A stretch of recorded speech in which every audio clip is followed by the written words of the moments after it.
Bharat global super power అయ్యే అవకాశాలు ఎంతవరకు ఉన్నాయి?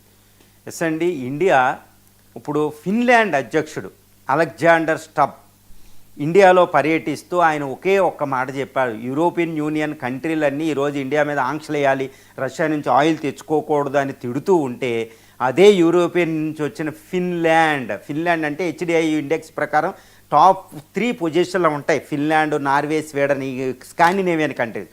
ఆ ఫిన్లాండ్ అధ్యక్షుడు ఇండియాలో పర్యటిస్తూ ఆయన చెప్పిన మాట ఏంటంటే, ఇండియా అనేది గ్లోబల్ పవర్ అవుతుంది. ఇది గ్లోబల్ పవరు, అమెరికా, చైనాల తర్వాత గ్లోబల్ పవర్ ఇండియా అని ఆయన నొక్కి ఒక్కాణించి ఎంపసైజ్ చేస్తూ మరీ చెప్పడం జరిగిందనమాట ఒక ఛానల్కి ఇంటర్వ్యూ ఇస్తూ.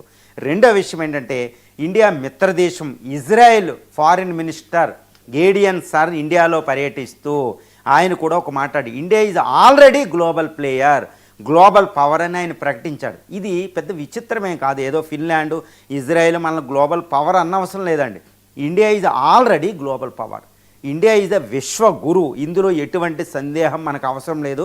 ఎందుకంటే గ్లోబల్ పవర్ అవుతుంది కాదు, India is already global power. అంటే మిలిటరీ పరంగా చూసినా స్పేస్ మిలిటరీలో ది టాప్ 4th పొజిషన్లో ఉంటుంది ఇండియా.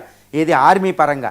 ఆర్థిక పరంగా చూస్తే 4th largest economy according to the GDP, gross domestic product ప్రకారం ఆల్రెడీ 4th లార్జెస్ట్